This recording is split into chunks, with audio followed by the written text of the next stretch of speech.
Next is discussion of CPRB ordinance amendment. And I don't think we had any information on this. You are correct. So I wanted this to be responsive to the direction that you gave at the last council meeting, but I also wanted to get some further direction on a couple of specifics. But before I do that, I would like to just give you a little update on something that happened at the CPRB meeting last week, and it relates to a request that you might remember from late September. CPRB member Katrina Kindle came and requested that the council modify the CPRB ordinance to allow people who viewed a video to make a complaint, and that would be considered to be a firsthand account. And then there was a series of questions that the council members asked, and then I got some additional follow-up questions after the meeting, and I forwarded all of that to the CPRB, and they took all that up at their meeting last Wednesday. And after some discussion, which I will not characterize to you, you can watch it if you like, they decided to make their own interpretation that they would accept someone who had viewed a video, and they would accept that as a firsthand account. And I think the belief was that if the council didn't want them to do that, you would say so. So following that meeting, I had a conversation with the police department, some folks in the police department, and then I also had a conversation with one of our attorneys, and about that. And I have a memo from our outside counsel who's assisting us with some collective bargaining matters, and I will forward it to you tomorrow, and as well as the members of the CPRB. And what he focused on were two things that relate to this language. And one has to do with the language of the CPRB ordinance and what is the meaning of firsthand account. And of course, you know, it's your prerogative to change the ordinance if you so choose. But he also focused on the language of the collective bargaining agreement. And it's his opinion that, and the language of the collective bargaining agreement is slightly different than the CPRB ordinance. And it says that what's required by the collective bargaining agreement with the FOP for CPRB complaints is, and this is a quote, complaints against an officer must be signed and sworn by a person with personal knowledge of the incident. And so it is his legal opinion that in order to accept video, someone with a video account that had not been physically present, that we would have to actually change the collective bargaining agreement with the FOP.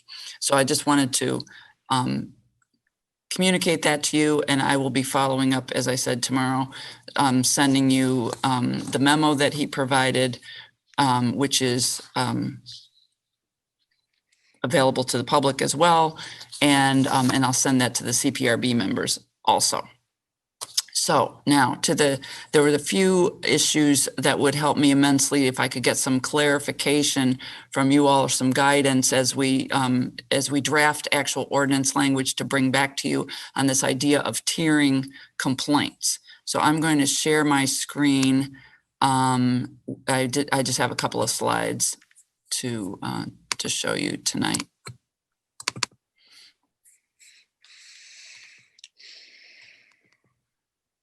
Okay, so let me see. I think I skipped. Okay, so this is basically the first two slides speak to process, about who does the classification. And these are this is two flow charts, and they're really quite similar. I just did it for the sake of having a visual that might make it easier. So in the first option, it would be the HRO who classifies the complaint. So there's going to be a tier A, as I envision it. There would be a tier A, which would be the serious complaints, and then tier B would be the less serious complaints. And I'm going to offer you some language in a minute that I think captures it and ask for some guidance from you there as well.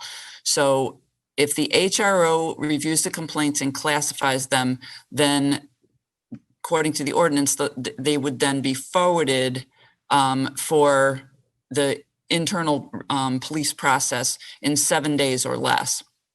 So for a tier A complaint, which is currently everything follows this process, the CPRB process would begin, which is that the complaint is referred to the police for investigation. And then the investigation takes place, and if there any necessary actions are taken, there is a disposition by the chief of police that's communicated to the complainant, and then that person has the option to appeal to the CPRB. The tier B complaints, if we create this tiering structure, then an internal review process would take place immediately as well. And there would be an investigation. Any necessary actions would be taken. What I would suggest is that metrics get collected and then reported biannually, so that the complaints people would see them in the aggregate, and information would be collected. And if there were patterns of behavior by a particular officer and so forth, that could be teased out of it, but it wouldn't be that all the complaints themselves would go there. The alternative then is that the CPRB reviews the complaint and classifies it as a tier A or tier B.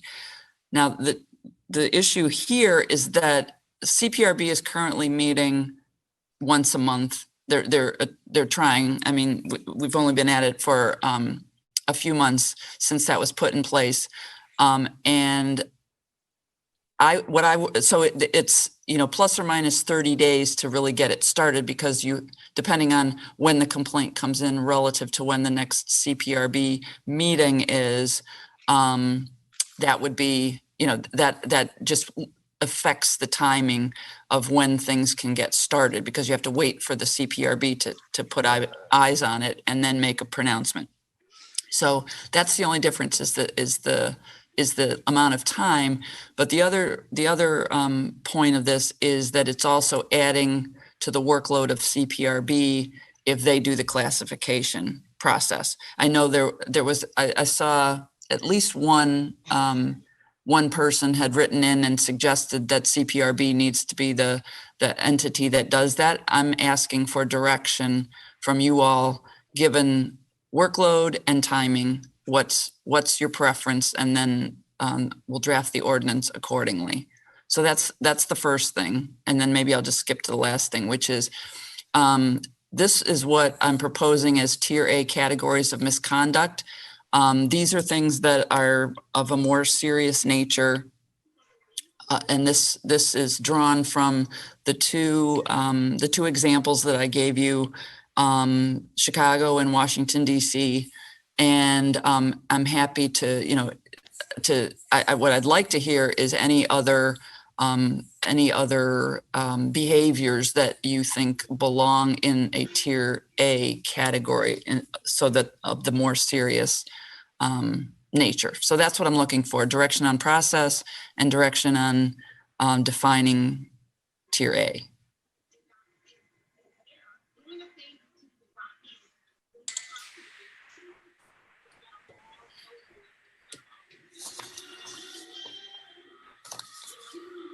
Okay, sorry, I was trying to unmute. Any questions for Carol? Mary Alice? Thank you, Carol. I always work better with visuals, so thanks for outlining that. So my first one, which is actually your second question, which is what should be categorized in the top tier. I would feel better if I did a little more research and thinking about that before actually giving you some suggestions. So off the top of my head, I'd like to think about that. The second piece is I do like the suggestion of having CPRB be the people who kind of move things between tier A and tier B. has this been brought up to CPRB? Have they talked about what that would entail in terms of their workload? I think there was some conversation about it. Ricardo had asked me to run through the slides that I presented to you all. One of the things that I think is great about the members is they want to do the work. I worry about their availability because I have also been scheduling them. So I think they are open to doing the work. I just worry about their capacity. Okay, if that is the route that is taken, my suggestion would be a schedule in which people have to have things in before it's included on the next meeting for review. Some kind of timeline, sure. 2 weeks, 3 weeks, 1 week, whatever it may be, so that people have an opportunity to do that. All right. Okay. Therese? I think what I would like to see from what I saw on your screen is a more definition of what defines each of those things with a tier A. Just more like, like I looked at harassment. What is considered harassment? What is considered discriminatory language? What is considered an example or a couple of examples of those particular things, so that it's not just a label saying this, that, and thus, and anybody, CPRB or the person making the complaint, would actually be able to make up their own definition. So your point is well taken. We've already started working on that because just for the reason that you articulated, which is if we don't define it more specifically, then people will define it for us. So, and we're trying to anchor it in policy. So, what does the policy? I mean, we're not doing a extensive crosswalk, but we want to make sure that whatever's misconduct is something that would be a violation of specific policy, because that's what's intended. Mm-hmm. So yeah, good point, and we're working on that. And I think it's just important also for that transparency thing that people that everyone kind of be on the same page, so that when a complaint goes through, it's a consistent steps that will be taken. Mm-hmm.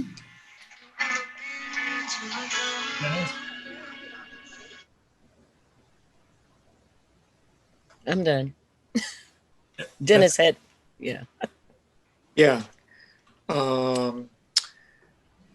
So I think it's been represented to us that the CPRB is at 2 people understaffed right now, and facing quite a lot of work that would, keep them busy for months ahead, potentially.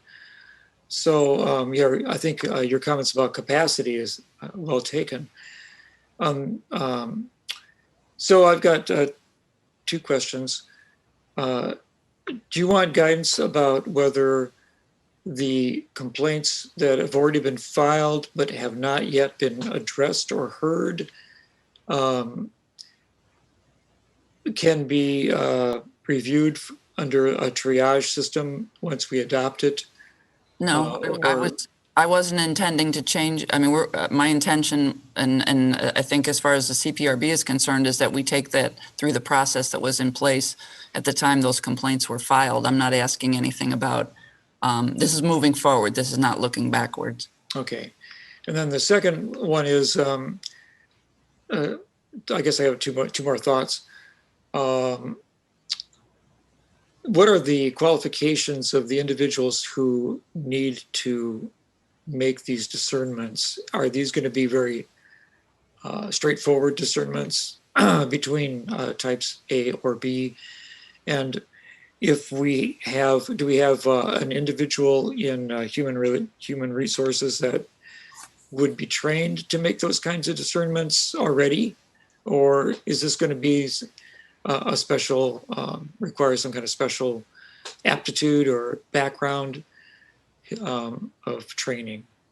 And is there somebody in CPRB who wants to take on that or meet those requirements, whatever they might be, to make those determinations? Well, I think this goes back to what Sharice was saying about being clear about if we say harassment, what do we mean when we say harassment? What does the policy say about that? So that it's clear to whoever, whether that's a CPRB member or the CPRB membership, or whether that, I mean, I see it as being in the future, the new human rights and equity officer. I don't think of it as special training, but I think of it as being very familiar with an ordinance that I hope will be pretty clear about what's intended by these different categories. So I don't see it as special training. Okay, and then the last thing I was going to ask you is, I appreciate looking at the slides. I didn't see these included in the packet available material. I mean, I didn't get a chance to kind of look at. Yeah, I apologize about that. They weren't done until today, so. Okay, so we're all human, and that's understandable. Trying to get some stuff done. So, what I'd like to see then is also slide number 3 or whatever, which shows also the same graphic way. How does the appeal process then work? Because there will be steps in that as well, which would be well to understand as far as the total complexity of handling a complaint, which then goes through appeals, which is again a further step of determination and separation. And so are you also going to offer us that? Well, in coming to you with this request, it was really to say, I feel that there's a need to take this on as a separate issue and not attempt at this point to completely rewrite the ordinance, even though I think there's merit in rewriting the ordinance. But I wanted to be a little bit more surgical and just take on this issue of tiering complaints. So I don't intend to bring you new language about how the appeals process goes at this time. But I think we're learning what works and what doesn't. So I think that would come in maybe a next more comprehensive batch of amendments. Yeah. Do you have a current working flow chart about appeals that you use now that you could share? I have something. I mean, is there a process that we've been using regularly that you could define for us, sort of? Because I haven't really watched the process in action myself. We've only had a couple of appeals up until recently, and we haven't been able to take it through its whole process. But I can certainly sketch out what the process is intended to be based on the ordinance as it exists. Okay, great. That'd be really good information too. Okay. Okay, maybe that's it. I might have another question, but I'll let other people have theirs now. Thank you. Bill Colbert. Yeah, a couple things, I guess, a couple comments maybe. I guess my biggest concern too is capacity of the CPRB staff to handle, this as well. I know that the intent of at least some of the members of the CPRB is to take this on as their responsibility. But with their meeting schedule and all the other things that they are tasked with, I'm just concerned that if they took on this responsibility in a more formalized fashion, that they really would not be able to meet the demand of the complaints that are coming in. We hear from the public routinely that they are upset with the process. On one hand, I think they'd be upset with the process if the CPRB took on this responsibility and there was a delayed reaction. On the other hand, if it went to the police department and the process was a little speedier, I think we would also hear complaints from the public that the police department would be the ones to do the input process. So I think we're in a situation where, regardless of which direction we guide the CPRB to do this, that it's somebody's going to view it as the wrong way. And the other issue I've got was the comment that you made about how the CPRB is considering taking video evidence. And I've mentioned this before, and I just want to mention it again. And not only do we have concerns of whatever evidence we take as far as a complaint needs to abide by the collective bargaining agreement, but I just want to also mention state law again, and that is the Uniform Peace Officers Disciplinary Act. It says anyone filing a complaint against a sworn peace officer must have the complaint supported by a sworn affidavit. Any complaint having been supported by a sworn affidavit and having been found in total or in part to contain knowingly false material information shall be presented to the appropriate state's attorney for determination of prosecution. Once again, this is state law. It's only state law. I know that some people have mentioned that Chicago Police Department takes video evidence. Chicago's in Illinois too. I don't know quite how Chicago Police Department has allowed for video evidence when they're under the same state laws as us. So I'd like that to be looked into as well, that if the CPRB does take video evidence, how they get around and how they abide by Illinois law.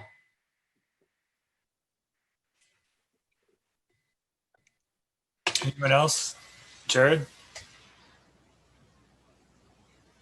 Yeah, and the gentleman who had brought up the question of the flow process for the complaints was Daryl Cruz, who's been extremely helpful and useful to us in figuring out a lot of our processes and many things. And I'm certainly supportive of his opinion that,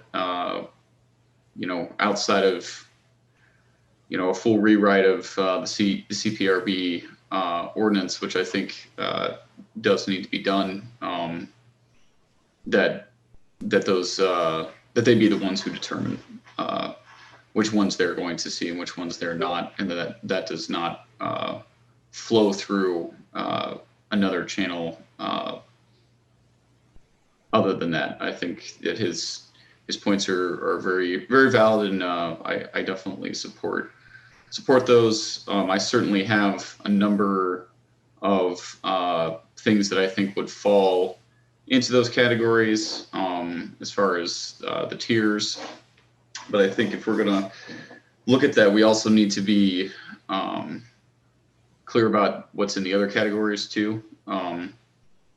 Like if we're going to say what all stuff falls into tier A, we should also say what all is not falling into tier A, what would fall into tier B when people are making complaints. I mean, the whole thing is needs substantial assistance and what's currently available in our ordinance. So I think there's a lot of work still to be done in that. And I can I'll send those on, Carol, for other ones, but I think we need to see them in both of those. To Bill's point of, when we were thinking about the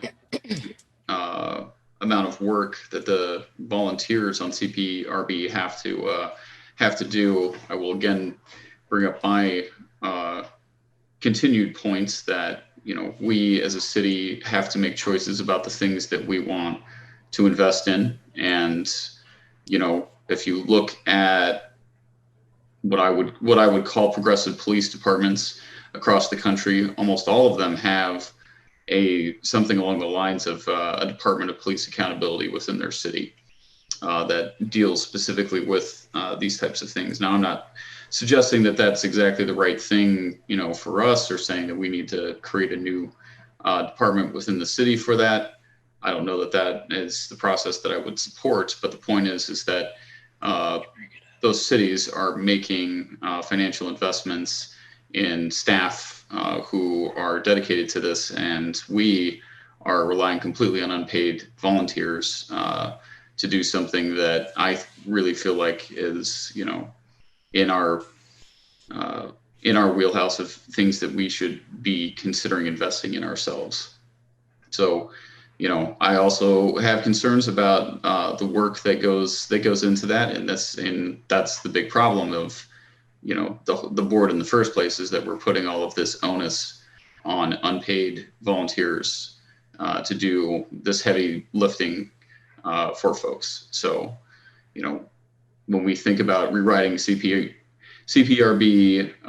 ordinance, or, you know, how we think about transparency and accountability going forward, those are just something that I would stress to think about. Is, you know, we choose how to spend the money that we garner through our taxes and all those things on behalf of our constituents. And I think that, you know, that's something worth considering putting an investment in. So, anyway, those are my thoughts. Anyone else? Yes, I have a question on as far as what's considered a complaint. I can imagine people, I think I may have even called before and talked to a sergeant to ask about, you know, something that a police officer did or something. And if I phrased it like, you know, I didn't like what this police officer does, does a verbal complaint on a telephone, does that initiate anything, or do you actually have to fill out a complaint form?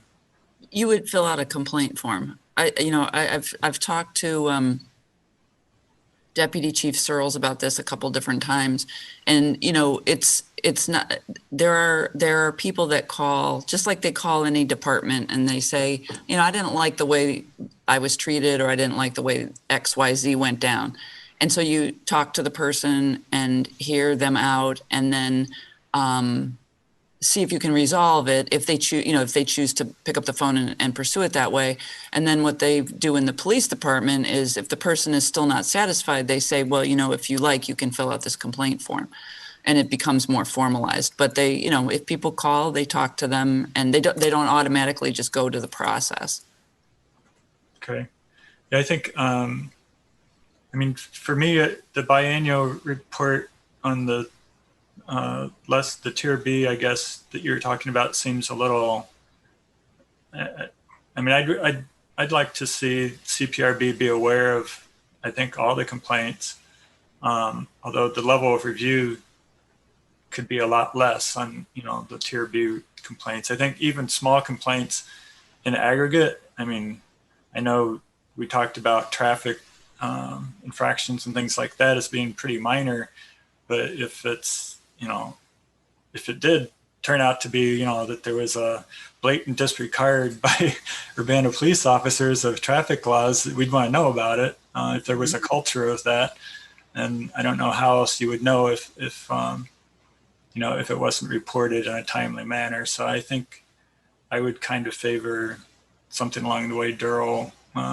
was recommending, that most, if not all, complaints be at least have some level of review. But I'm open to try to figure out what the most efficient way to do that would be, so that we don't, you know, you don't start a formal process for every small complaint like that. Well, I mean, right now, the CPRB members have access to all the complaints. And this, rather than having sort of a passive role with those, which means, you know, they can look at them if they want to. If they do the tiering, then they have to look at them more in real time. And so that would give them a heightened awareness of what kinds of complaints are coming in. And so maybe that the patterns would be more aware, even in advance of like a dashboard or something that was provided periodically. They would have just more of a sense. But again, you know, that's more work than that. It puts a, you know, an active burden on them as opposed to a passive burden on them. How many people, how many staff members do we have working with CPRB right now? If you count me, we have 3. Okay, thanks. Cerise? Yeah, I just wanted to know, I forgot my question. um, when CPRB, because you said they all have access to all the complaints now. Yes, Okay, so so they're already deciding what complaints, if it's a tier A or a tier B, right? no, there is no tiering. Oh, That's the challenge that I feel is, needs to be addressed, which is if you write on a complaint form, on a police complaint form, if you write something, that is treated as a complaint that is taken through all of its processes and can be appealed.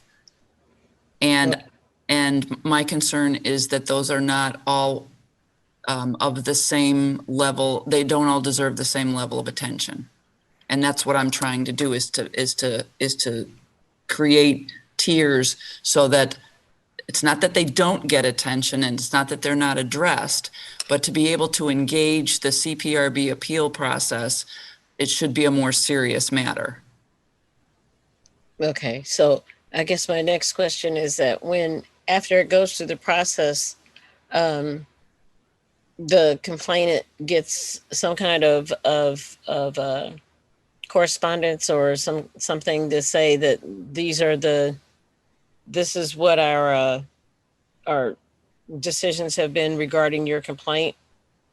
And then if you want to appeal it, then you take it to, is that how it works? Yes. So, I mean, just in brief, the complaint is received. A letter goes out saying, basically, we've received your complaint. I think that letter says what number it's been assigned. And then there's a period of time that passes where an investigation is done. I'm giving you the thumbnail version of it. And then typically the letter will come from the chief of police saying what the disposition of that complaint has been, whether there was any finding of misconduct, whether there was any kind of discipline. I will say, just for completeness, that I have written some of those letters because sometimes people complain about the chief, so he can't write his own letter. And then at that point, once the disposition letter has been provided to the person, they're offered the opportunity to appeal the complaint to the CPRB, which then starts a whole nother process. So the CPRB the complaint is received to the CPRB. There's a case number, so to speak, that is assigned. The CPRB discusses the complaint, and then they send a No, sorry. The complaint is received by the HRO, the Human Rights Office. Mm-hmm. It is logged in, and it is placed, like electronically placed in a portal. And the CPRB has access to the portal, but they're not required to do anything with the complaint. They can look or they don't have to look. The HRO then sends that complaint to the police department to be investigated. Mm-hmm. And then after that investigation takes place, there's a disposition of that complaint. And a letter goes out, typically from the chief of police, saying what that disposition is. Then if someone appeals, that's when the CPRB becomes actively involved in the case, as opposed to passively involved, where they simply have access and can look at their leisure in the portal at any complaint they wish. Okay, so let me go through these steps again. So the complaint is received by HRO and given a number and placed in a so-called some kind of portal for CPRB to look at. Okay. Yep. HRO then sends this to the police department for review. Yes. Okay. Investigation. Investigation. Then it is investigated, and there's a conclusion, some kind of decision that comes out regarding that complaint, and and a letter is sent to the complainant regarding the decision that the police department came to Yes, from the chief, yes, with an offer that if they're not pleased with whatever has happened, that they can appeal to the CPRB. correct. Okay, so let's say it goes through the CPRB appeals, and CPRB comes to the same conclusion as the PD. What happens next? Well, whatever their conclusion is, they have 5 different options for a finding. But whatever the conclusion is, that's the end. It's still so they can sustain. I hope I remember these. They can sustain what the police chief determined. They can remand the case back to the police for further investigation. They can disagree. I forget what that one's called. Disagree with the chief. They can the case can be resolved through mediation. And there's one other one that is like a no finding because I forget. That's sort of like the case wasn't pursued by the complainant or something like that. So even in a case where they would say, we totally disagree with the chief, it still just goes back to the police department, and there's a heightened degree of scrutiny on that, but they have no power to to impose discipline or anything on an officer. Do they have power to recommend? Sure, they can recommend. Okay. This is why we need the flow chart Dennis asked for, I can see. Dennis? So one of the big questions that we're looking at is complaint filed by a third non-involved individual. So in the case of a community member deciding that, oh, geez, what I saw on this police video that's been posted in his public knowledge, or maybe I FOIA'd it or something, and I'm, and they become the complaintee. So what is their status then? And what is the status then of the what you would call the victim of the alleged assault or misconduct? You have then a third person in the community who becomes either acting as somebody's lawyer in this process or representative, but they don't have any kind of official standing in the case except that they are an observant individual. Does the subject of the issue then drop out of the picture completely because they're not making a complaint, but other people are for them, or maybe even in spite of them, or whatever? What's that all about? How do we sort through that as far as appropriateness of activity?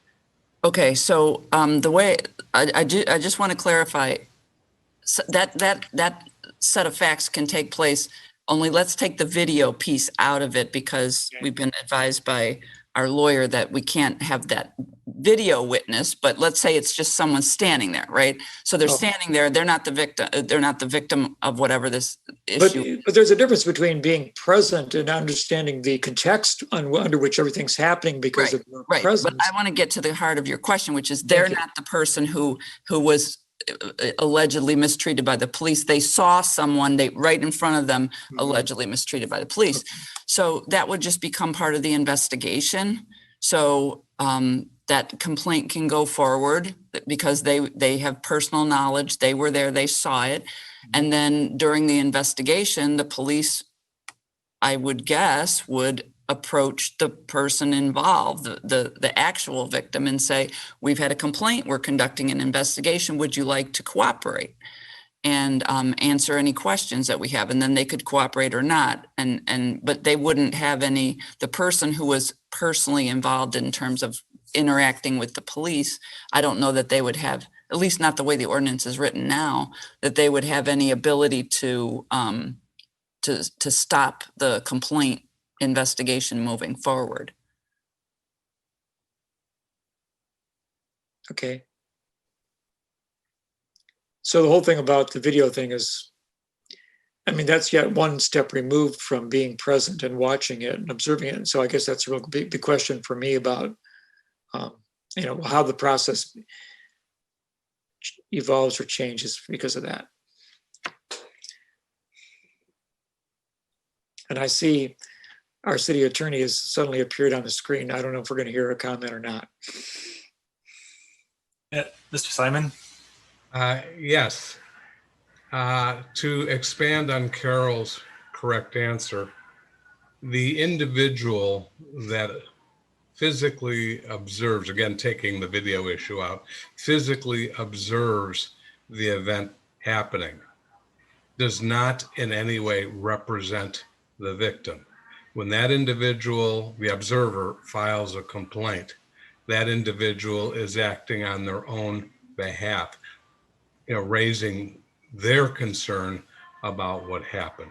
They are not acting as you might call it an attorney in fact, as opposed to one in law, or in any other representative capacity.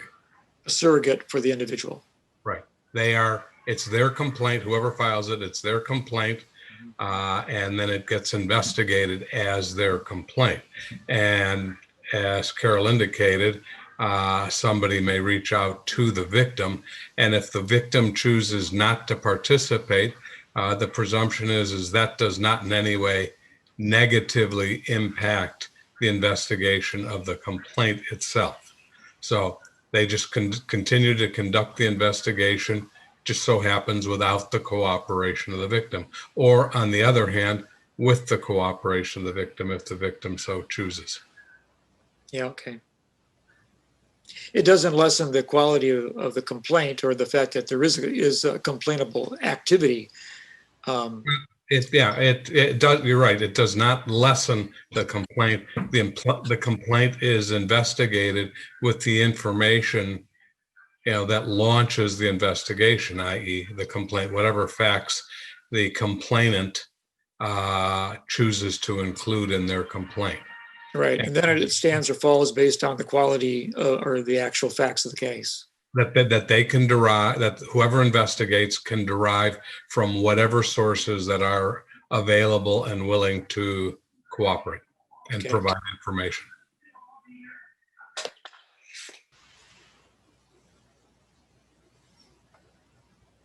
Okay, Carol, did you have anything you wanted to poll us on, or have anything else to try to give that would provide more clarity? I mean, I would say in general, I'm hearing more people saying that they would like CPRB to do the tiering, and I can understand that. So we'll bring that forward. It doesn't mean that it can't be discussed further, but so we'll write it that way. And then if I could just, I'll share the slides with you all and have them posted online. And then if you have other ideas about what should be included in Tier A, I mean, I'm going to bring a specific set of ordinance changes. So this is, there'll be lots of opportunity for more discussion on it. I just wanted some direction so that I didn't draft something that was not supported. So thank you. Okay. Thank you. Anything else from anyone? Any final words before we go vote tomorrow, if you haven't already? Okay, seeing no further business, this meeting is adjourned. Thank you all very much. Night, everybody. Good night. Night.